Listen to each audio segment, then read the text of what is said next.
What's up, Armando? This is your second VOD review of the week. Not of the week, but in total. So we're gonna start out strong. I think we're both aware of what this first opening pick is. This oh my god, what a fucking grenade this is. And you get a fucking two-piece with it. Oh my god, that's all I gotta say for this opening. Nice fucking nade. Okay, next up. Okay, I can now get into the main portion of what this video is actually going to be about, and that's going to be your mid-fight decision making / positioning.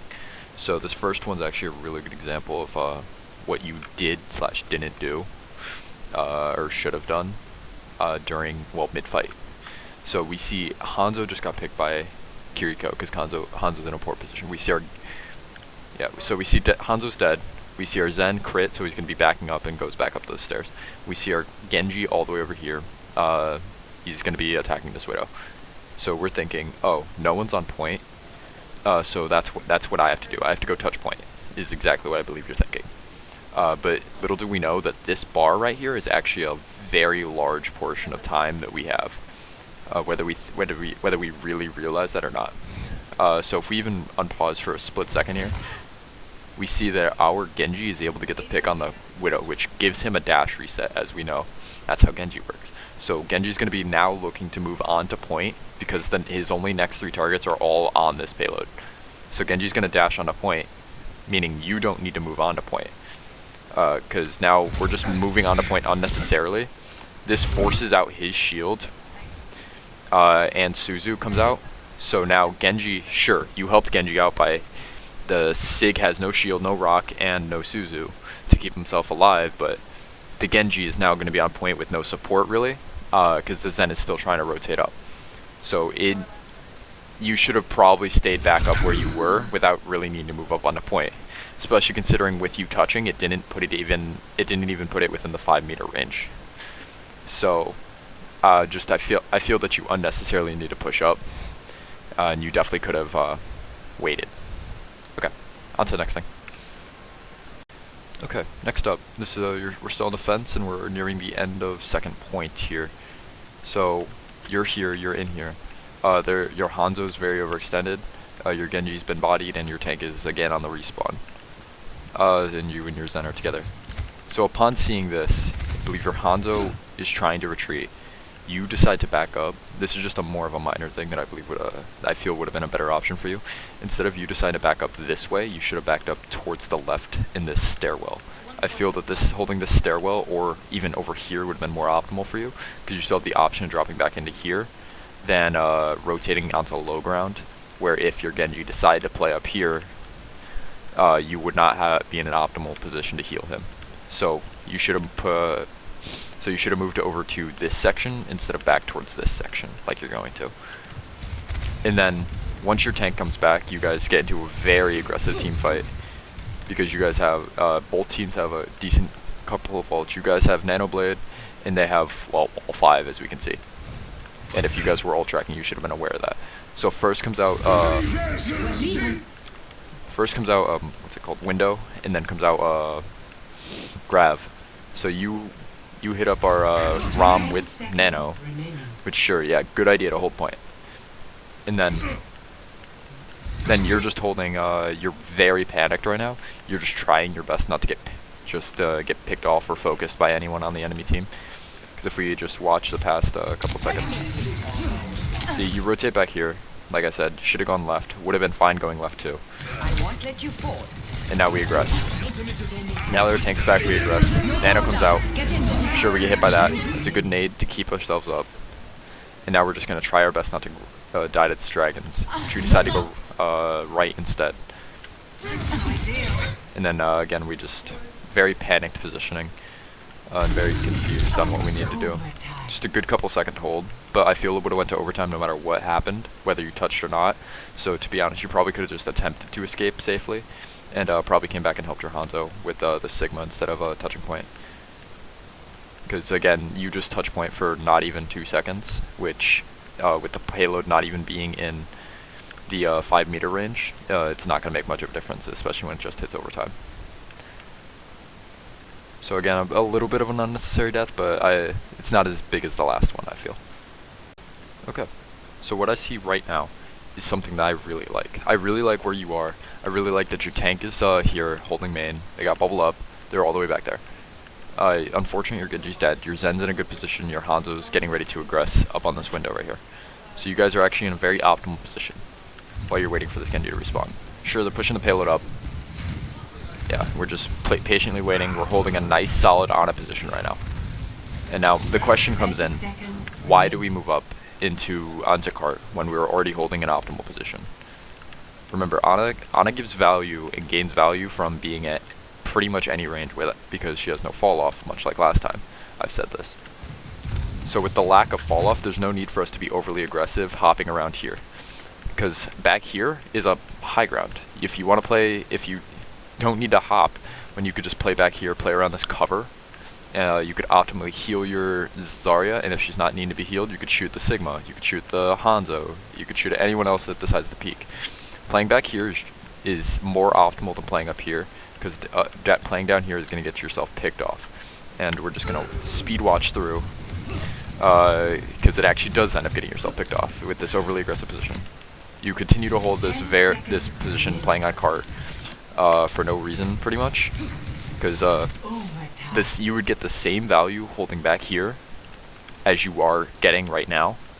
It's just a much more dangerous position. And we're seeing, yep, this comes out. Sig comes out and gets the grav on you. Again, you and Hanzo again. And he's able to get decent damage on you. Sure, you hit the sleep on him, but he's going to get insta-woken up by Suzu. And then he's just going to look at you, seeing that you're at 1 health, thanks to his grav, and then you get picked off because you're overly aggressive right now. So just future reference, try to hold more back here on this little ledge thing. Not even necessarily on the high ground. I mean, it is high ground, but still try to hold back here on the ledge versus right in front of cart, because that got you picked off a little bit right there. This one I feel I need to bring up, to be honest. It's hard to say exactly because you guys do end up winning this team fight, but I feel that I need to bring this up because if we just watch, let's just see exactly what happens. Yeah, so you give Nano out and you get a Nano Blade and your tank's up there with him. So you guys, this is gonna be a one fight for you guys no matter what. Sure, you miss sleep, it gets eaten, but you just get caught out in the middle here, and you don't really seem to even be attempting to move out of the out of line of sight of the Echo or of the Diva. I feel after you gave Nano to the Genji, you should have started backing up, which isn't really what happens. You just decide to kind of stay in this little section, which is just wide open, which kind of leads to you being the only one on your team that gets picked this team fight. So instead, just give Nano out and then try to rotate back to here, or depending on where you are in this area, try to rotate into this room. Because if you're going to at least force them into this room, it'll force the Zen to continue looking at them, and the Pharah will have a little bit of an easier time shooting at them, especially if they're going to decide to push you in this small room. Because you could also play around Mega in this room versus playing in the open, which kind of benefits the Echo and Diva. Okay, this only 2 more points left. This is a bit of a different one than your personal positioning. I understand what you're trying to do, that you were the only one really trying to push cart in this situation. So, but what I've learned as playing Ana on this map, I know you have way more experience as this character than me, but from what I've learned, and I feel what you should be doing as well on this map, is that Ana, much like on Watchpoint Gibraltar from our last one, doesn't need to be on cart all the time. It seems like it's always your job, but on this specifically 3rd point circuit, you do not need to be on cart.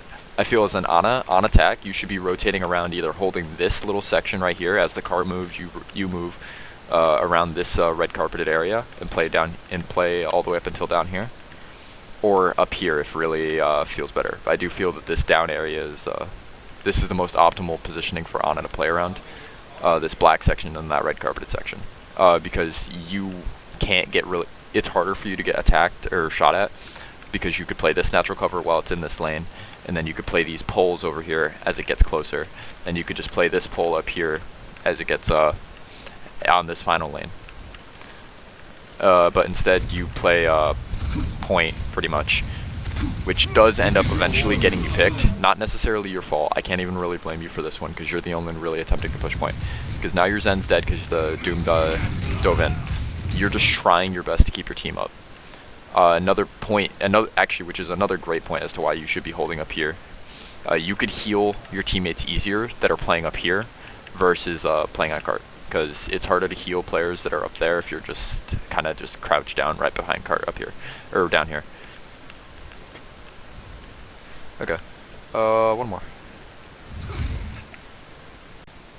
This is the, last 15-ish seconds of the match. You decide to sure, you have nano, you give it to Blade, and you guys nano Blade right here. But, and I'm aware you guys just need to push it for like 2 meters in order to get it, to get the win. You're basically guaranteed it with this nano Blade, because you already have the Kree pick, and the Zen's in spawn, pretty much. So, but this is more just playing Ana to the best of your ability, to the best of her potential.